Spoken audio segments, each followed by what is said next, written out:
Hi, and welcome to the Reets Academy podcast. I am Jeremy Reets, and I'm here with Aaron Steinblock, and we're going to be talking today to Aaron, who is a fairly new WRT instructor with Reets Academy. About a year, right? Just under, yeah. Oh, that's fantastic. What I want to talk to you today about is a little bit about how you chose to be an instructor, some of the things that you like to do to help students that are coming through your courses, and how you can assist them. But we'll start with your background. What about your background? What made you decide to start doing WRT instruction? You know, I was born and raised around the restoration industry. Love it, find it very interesting. And so after 30 years of doing that, we sold our company. But I've been doing a lot of full-time volunteering since. And part of that volunteering was teaching others safety things.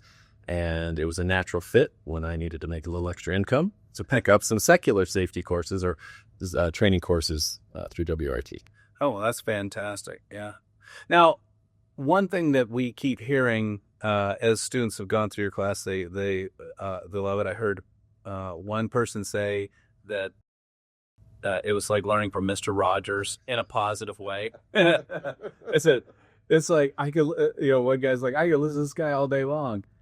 But one of the things that, again, we hear is the way you build confidence in the students. What do you do to help build confidence in your students during class? You know, there's two basic types of students that go through the class. Those who have a fairly good understanding of the material. They've been in the business for a while. They might just have some wrong ideas or misguided a little bit. And then others who have absolutely no experience whatsoever in the business. And in either case, it's important to not belittle a student if they have a wrong answer, to encourage them to reach towards the correct answers.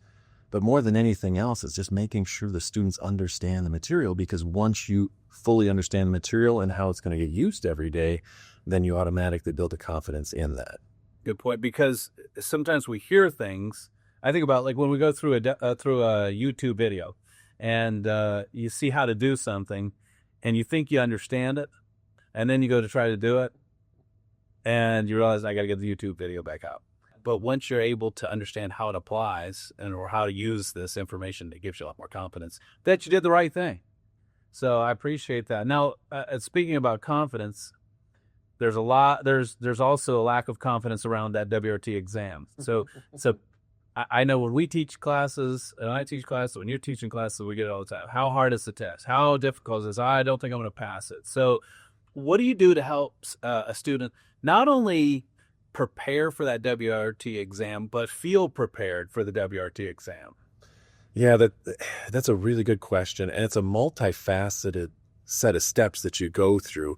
Right from the beginning, you could tell the students that are going to have issues with testing. It becomes very obvious during the course discussion. And so you want to try to encourage them to reach out more, answer more in the class if possible, because the more right answers they have in the class, the more comfortable they're going to be down the road with that.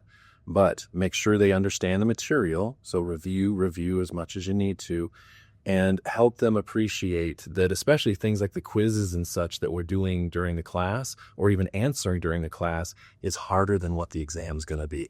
It's multiple choice. You have a long period of time to take it. And the students, when they get it out of their head that it's a race to get done, or that there's stressful music in the background, or they're racing against others to get points on a Kahoot quiz, that's the stuff that makes it difficult. Once they know the information, the test is easy.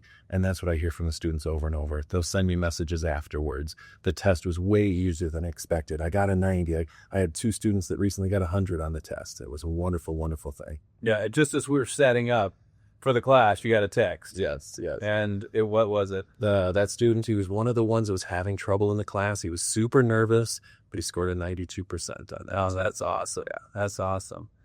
Yeah, it does work. And to your point, getting students to participate, giving them an opportunity to use their information, helps to build their confidence. And then once you get to the exam, it's designed to be passable. Exactly.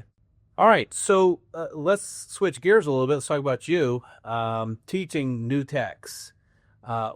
I know you said earlier you do a lot of volunteer work. You enjoy the teaching part. What do you find rewarding about teaching a new technician in a class? I always enjoy the aha moment. I think any educator does. The minute you see it in their eyes, when they light up and A, B, C, and D that were disjointed before all make sense, and they get the whole concept and the principle all comes together.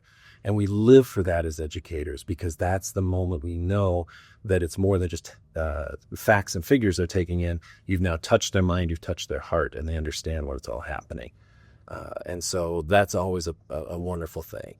Plus, to see the excitement from new techs as they think about how this is going to help them in their careers and how this is going to help them with their job advancement and how interesting this can actually be in the field. It's wonderful things to see happening in your students' eyes. Yeah, I appreciate that, because we always notice that there's really a couple of reasons why a student might come. They want to get that certification, so they need to pass the exam. They're worried about passing the exam. But the other part is they want to build their career. They're trying to make a living doing this. They want to get better at it. They want to be professionals, that certified technician, and so it's great to be able to help them in that regard. So for that technician that we just talked about, that wants to build his or her career, what advice would you give them in starting out in the workforce? Now, we talked about certification a little bit, but you were there, I was there as a new technician. So any learning lessons to share? Well, for starters, get your education sooner than later.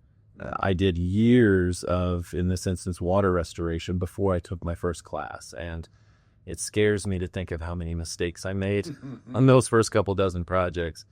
But pay attention in the class, pick up the information, and then use it. Bring it back and use it in your company and use it with your crew. Share it with those who haven't been through a course. And that's going to build that excitement for you, and it's going to open up the next step of take the next class to learn that next step in your progress through your career. Yeah, no, that's fantastic. It's turned out to be a good career for me. It's supported me and my family, supported you and your family. It's a great business to be a part of, but you have to understand it is complicated. It's like, well, we just suck up the water, put a fan on it, right? Well, that's the start of it. That's the way I did it before. We did not have dehumidifiers for the first few years. When I started in restoration, there weren't any professional dehumidifiers. We had to buy the stuff at Kmart at that time, that was the big seller, or Sears. I stole my all wood grain dehumidifier out in the basement. Every time I had one come in, I had a little Amana 30 piner from the basement. Yeah, that bad boy. Yeah, well, that's just where it came from to today. And it's all really because of education, understanding what we're doing more effectively. Great advice. And I think we appreciate you taking a little bit of time to share with some people who might be thinking about taking WRT, trying to decide, what it might do for them. It's great investment for you. And if you're a business owner, the same thing, it can be true, because as the business owner, you're going to be in a situation where you're trying to decide, is this an investment or an expense? And so we're always playing that decision-making game in our minds, and so we hope that you see that it is an investment. That's one of those things. As a business owner, I help take my company from just myself, expanding out to multiple employees till it was a multi-truck company. And education was what always prompted the next steps of growth. Mm-hmm. And you will never go wrong in educating both yourself, but also your entire crew. It's the best thing you can do for your business. Fantastic. Well, that's a wrap. If you haven't taken WRT at this point, we'd love to have you with Reets Driving Academy and our WRT classes. And you can take it with Aaron Steinblock.